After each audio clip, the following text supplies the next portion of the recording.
Cut it. I want this raw. It is gonna be raw. Can you just turn the microphone on? How you turn it on? Hey y'all, this is Tennille. Of course, this is my daughter Kiara. So I decided today that I was actually gonna come online to just let you all see me and of course just talk about just the start of my journey and why we decided to do this. Um, it took a lot of just praying and Kiara convincing me that if I could help one person or two, then it would make a difference because, of course, I am a very private person and I stick to myself. So again, yeah, and I know, and I think I say a lot too, don't I? Girl. I think because I just be nervous because like doing this is kind of. No, you say like a lot. You say like after every word. And I feel like I say too, don't I? I don't think I hear you say that much, but you definitely say like after every word. Okay, so I'm gonna like, oh yeah, see, I don't know. Anyway, so my journey started back in What? March. Yeah, March. Yeah, March. So thank goodness that I have a very dear friend that went to my very first appointment with me, which very first appointment of the start of everything. So it started with my mammogram, and we went to the appointment thinking that my mammogram was gonna be maybe an hour to an hour and a half. To my appointment ended up being 5 hours, literally. And it started with the mammogram, all the pictures. I had to go back and forth for different sets of pictures, and then to the ultrasound. And it didn't dawn on me until I got out that just the look on his face was like, what is really going on? Because a what we went into thinking 1 hour, hour and a half process turned into 5 hours. So then it started with my second appointment, which was the biopsy. So it was so crazy because my friend had to tell the nurse, like, hey, yo, if it take more than 5 hours, like, please come out and tell me what's going on, because that's a scary feeling when somebody is sitting and waiting on you and they don't know what's going on. So please, if you take someone to the doctor's office with you and they cannot go back there with you, tell the nurse or the doctor to let them know what's going on, because I think that happened with you with my surgery, right? So yeah, again, we wanted to do this. Well, you could tell them why you really wanted to do this too and talk me into actually doing this. Um. Hmm. I don't know, cause like throughout the whole process, I have been like up and down, in and out about the whole social media and sharing and things like that. But I used to vlog a long time ago, and then I used to post a lot on my social media accounts. But then, like, I kind of got a bad taste in my mouth for social media just because people have so many opinions and inputs and say so's about things. And I'm usually not the type of person that cares about what a person thinks. But I also don't like when I put stuff out on social media and then people feel like they just know me or know my story, or they take bits and pieces of what I post on social media and then they try to tell me what I'm doing or what I got going on. So that just kind of shunned me from social media. It's not even about me caring like about what people think about what I post. It's just the fact of like people thinking they know you or your lifestyle or what you're doing just because of what you post. And I just didn't really, it's like the less you tell people, the less 2 cents they have to put in your pot. So I kind of just like stayed away from social media and became really private. But then when my mom got diagnosed with breast cancer, I was like kind of interested in posting back because I had done breast cancer walks before, but I never really knew a lot of information about breast cancer. So when it happened so close to home, and I was talking to all my friends about it and talking to my friends about like what the doctors were saying to me about like my health or like what they were telling her about what to eat, what not to eat, what to put in her body and things like that. Of course, I ran to my friends and I wanted to share that information with them because they are women and some of them have kids, some of them don't have kids yet. And I think it's very important for us women to stick together and help each other out when it comes to health or preparing for children or just taking care of our bodies in general. And just me telling my friends about everything that's going on with my mom and hearing their reactions to things I'm learning about our health or our bodies and things like that, I just felt um, like if my friends are feeling like this is helping them, then imagine how many other women we could help out there if we both came together and like you tell your story and I tell my story. And then a lot of my friends, we are in like our late 20s and or just reaching 30s. So like now we are becoming like the parents of our parents because like we're grown now and we're starting either our families or relationships and things like that, and our parents are getting older. So it's like not many people talk about the relationship between your parent and having to like step up to the plate and take care of them and what that responsibility looks like, or just helping making sure that they're keeping their health in check and making the right decisions because our parents are getting older and they still want to be youthful, but at the same time like it's important for us to help them take care of themselves too, just like they've taken care of us. So I feel like I just wanted to, I guess, like put my standpoint on being a caregiver, being a daughter, being the eldest daughter, having that responsibility, and then like being a woman and talking about health because I feel like a lot of people don't talk about that, especially with Black women because we are the most at risk. So yeah. And I think it hit me when um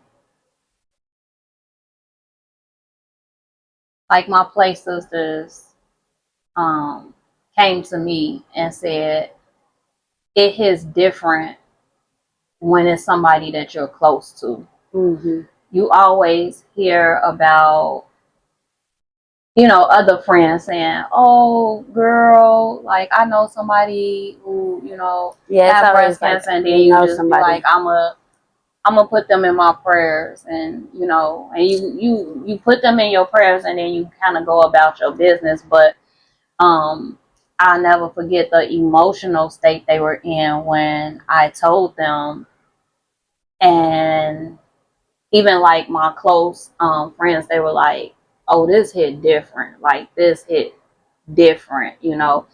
And even my friends who have become my family now, um, and just having a round the table with them and letting them know that I'm about to go into a battle. And I think it became important for me because this is not only the first battle that he ever had to go through with me.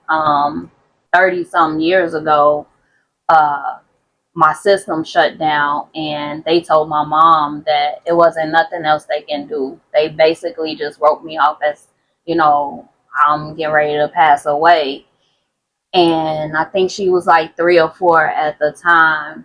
And for her to be 30 now and going into the second battle, um, it hit hard for me. So it was hard for me to even open up myself to others to let them know, you know, what I was going through, how I was feeling, because at that time, again, I didn't know how to feel. You know, when a doctor call you and tell you you have cancer, no matter what cancer it is, um, it's a sense of loss. You know, it's definitely a sense of loss, and you know, just having that emotional support. You know, people can always be like, I care, oh, I care about you, but just that emotional support and actually being there for the person that you care about and love, I think is like really important because you think about your mental too. You know, you have so many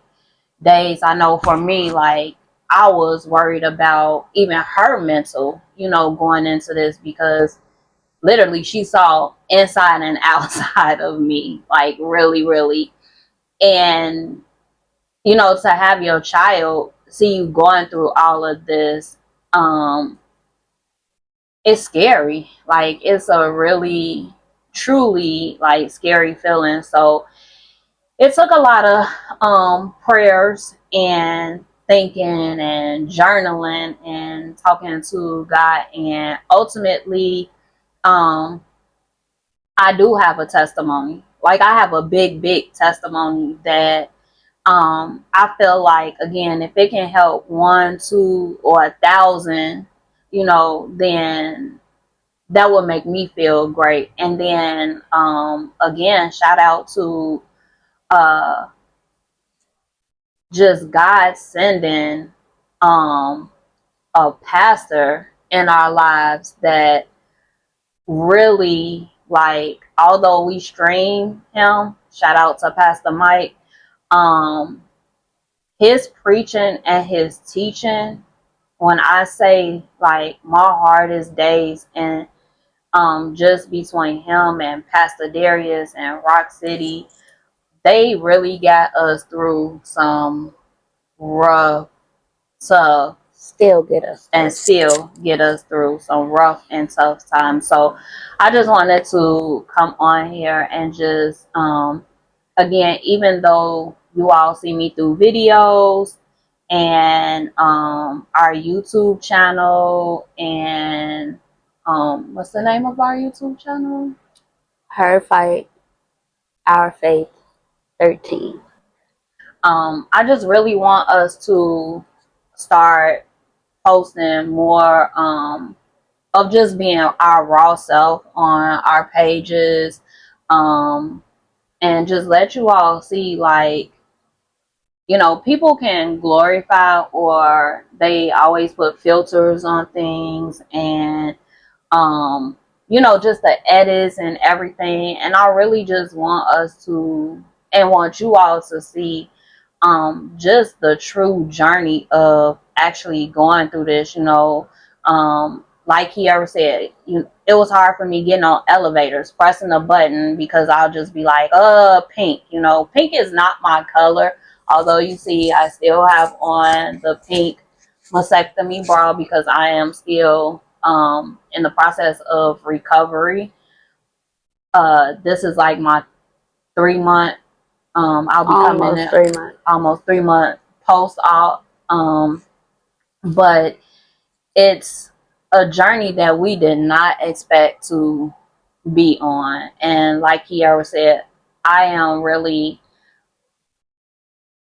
just not in that type of social media frame. But again, I went on social media to find answers, and I'm telling her, like, I'm on TikTok listening to her. She's like, Mom, get off like TikTok, because you know, if I can get my breasts back, guys, like, yeah, like I would want them back. Like going through this process of just everything that I had to go through to lead up to just the surgery in itself.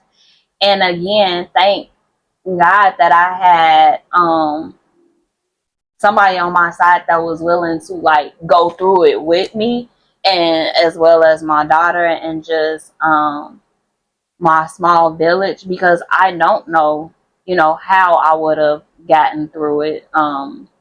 Just getting poked and pricked, and your breast just looking like you just came out of a bleeding boxing match, literally, like punching, like I was a punching bag, you know. Yeah. So thank you to everyone who also donated to the GoFundMe, because um, literally the day before my surgery, um, I was pulled into the office, and a company that I was working for told me that I was no longer an employee there and was getting ready to leave me with no insurance right before I was getting ready to have my surgery. So within all of that, I ended up losing my job. Um, but I pushed them and backed them into a corner to where they didn't have a choice to still keep my insurance. And then to have to tell my daughter, like, the day before I go into surgery, I lost my job.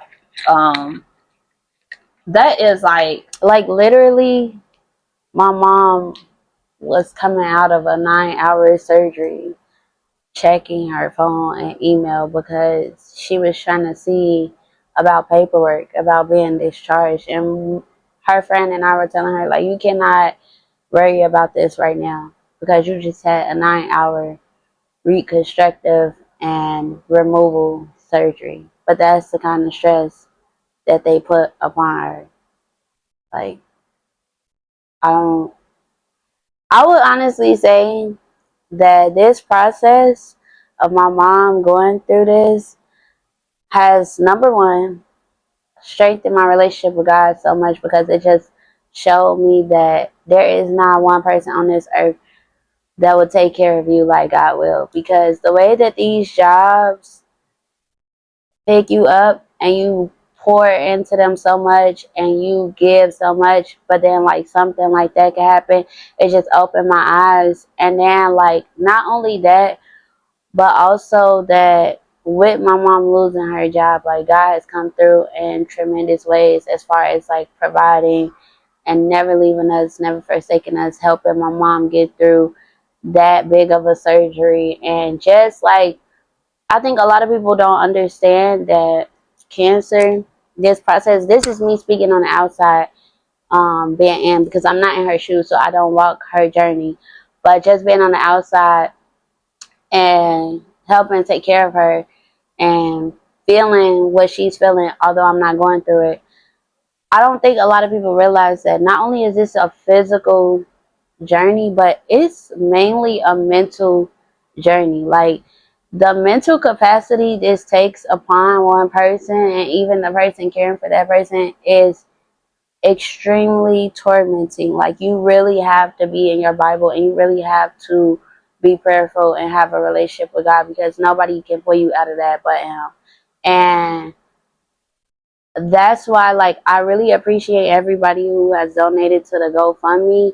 And that is why on the GoFundMe I put it's for my mom's recovery journey because she has lost her job, because cancer takes a huge mental turmoil on you. So thank you to everybody who's donated and the people who did donate. I thank you for contributing to my mom's healing journey, however that may look, whether that's us taking a 3-day trip just to get away, us going to a concert, her being able to pay her bills, put food on her table, um, provide for her medical expenses, provide for gas to go to the doctor.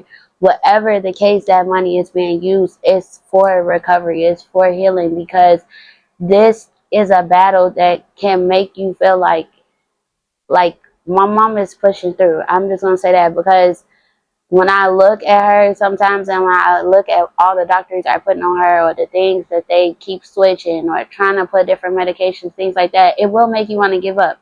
It will make you feel like some days like it's too much and I just don't want to do this no more. And I've seen her fight so many health battles and just like mental battles with jobs and work and people and just like a whole bunch of different things. And then like also me experiencing that times 10 on the back end for the sake of her and for the sake of myself, because I also got discharged from my job. So it's just a lot, and I thank God for the people who support because they want to, and because they see what's going on and they're praying for us and they actually truly care and they want to help by my whatever means necessary. I appreciate y'all so much. Like, it doesn't go unnoticed and it's not taken lightly.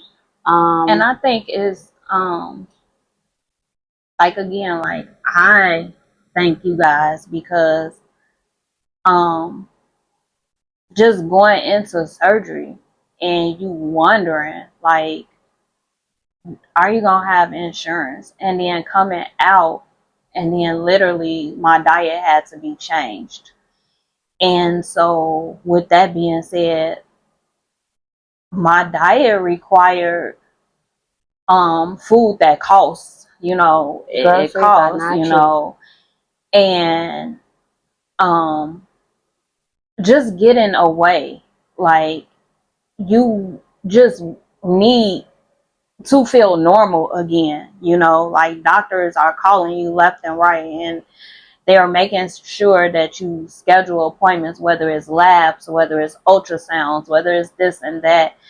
And so if you just have that moment, to step away, because mentally, Just sitting in the house and you going through recovery, you looking at again, the like, same I'm walls. looking at the same thing every day, and mentally is physically is breaking me, because Like, we would I'm literally used get up to, and just take walks in the morning just to get a breath of fresh air. But like, when you can't work and you're going through recovery and you have so many restrictions, looking at the same four walls is not healthy for you every day. Like, you have to change the scenery. You have to do something, like my mom said, of normalcy that reminds you of yourself, because going through a process like this, you will lose yourself.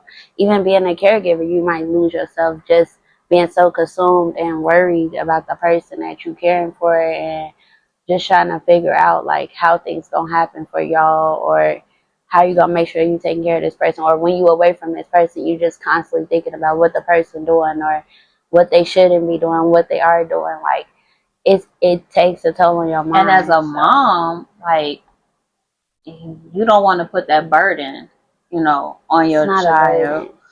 So, well, you feel like it though, like, you feel like it, because it's like you putting everything on your child and you can't do anything to help, like, you just feel helpless, when you used to being a mom and you used to being there every step of the way, with taking care of whatever it may be. You put your stuff to the side and you make sure your kids are taken care of, and now it's reverse, so you go into that. So again, But if you believe in God, then you know that God says that you're supposed to honor and take care of your absolutely. parents. So it's just like, I don't never, whenever it's something with me and like helping or taking care of people, I don't never think twice about it, because I know that's how God taking care of me. Like, so it's just like, I don't never think of it like, oh, you putting a burden on me. I would do it for you 10 times because you my mom. Like, You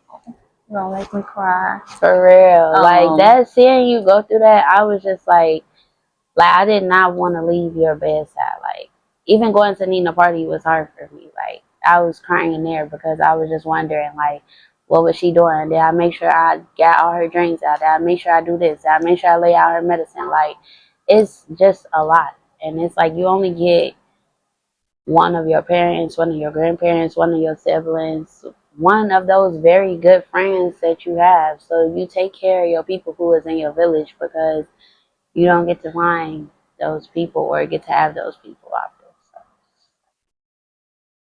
Yeah, and it's like, again, like, I needed that break, those breaks, because, like, I was, some days my mental was not there. Like, it was like literally all over, because when you think about your passion and what you love to do and how you give people, um your all, and then to have a diagnosis come about, and you disposable, just like that, no empathy, no nothing, or just at the end of the day, it's like, I'm sorry, I wish you well, but I mean, excuse my language, but they basically just, it's like, fuck you and your insurance, or what you got going on. So, I ended up having to stay in the hospital 3 days, and they only want you there for one day because they don't, want you to catch infections. But I had a setback, which, you guys coming along on this journey with me will hear and see, where like it was days that I literally, like, I broke down, like, um and just talking about it now, like, I have my days where um I'm not okay, like, you look at your body and your body is different. um you look at uh you know the state that you in, and you come home and you've been pricked, or you see your test results and you get those. And I've had days where, like, I have not been okay. But again, this is important for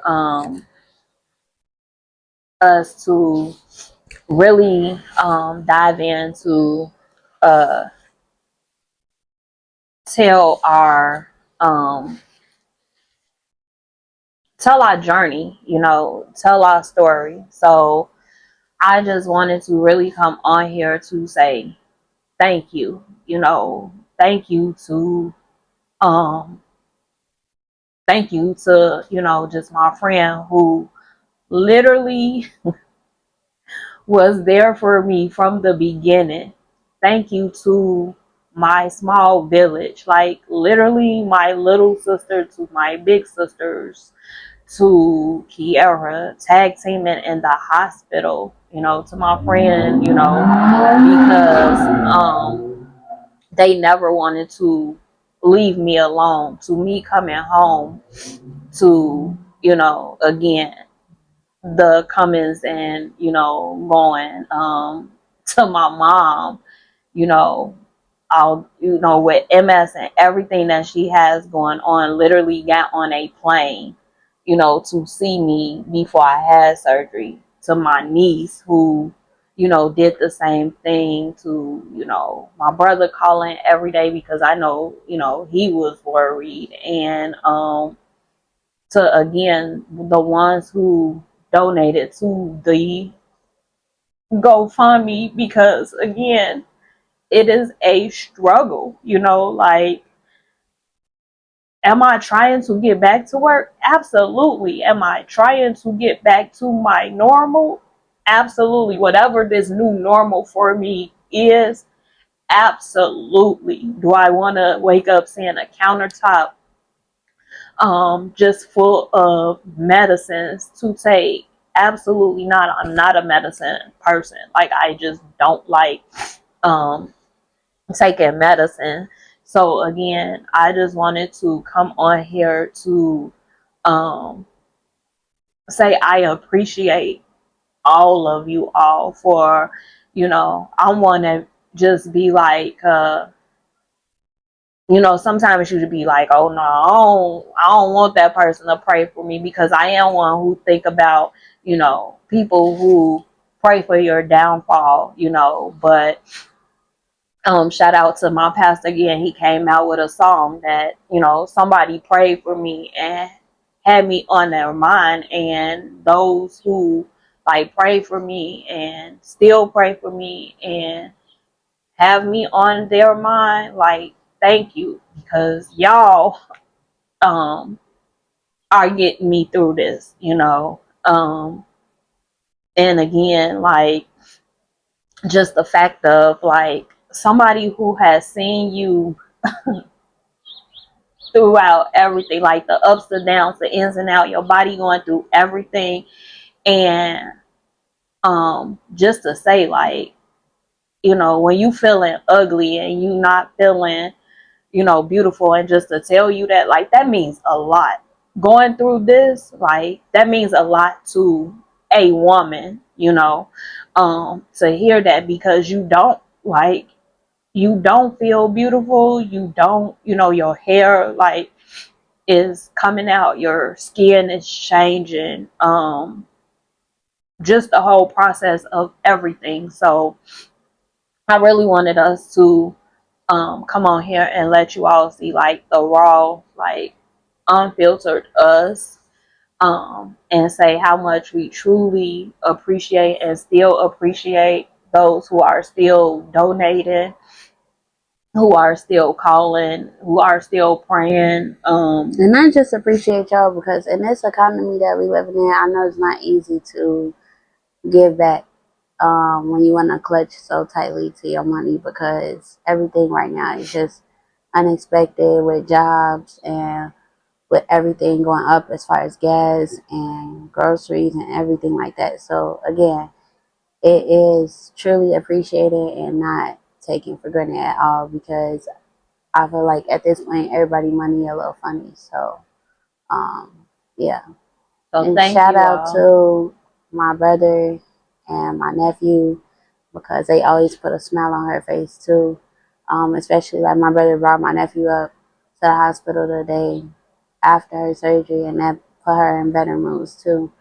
And I just want to say, more than anything, like, while we concluding this episode or whatever this is, that this process has shown, I think, my mom and myself more than ever, because she just got on this spree where she just wanted to start doing everything. But it does make you realize that you cannot take life or time for granted, and you have to spend your time wisely with the people you love, make wise choices and decisions, and just live in whatever space makes you happy and brings you peace, and do those things that you want to do or always have wanted to do with your siblings, with your mom, with your dad, with your grandparents, with your loved ones, friends, family.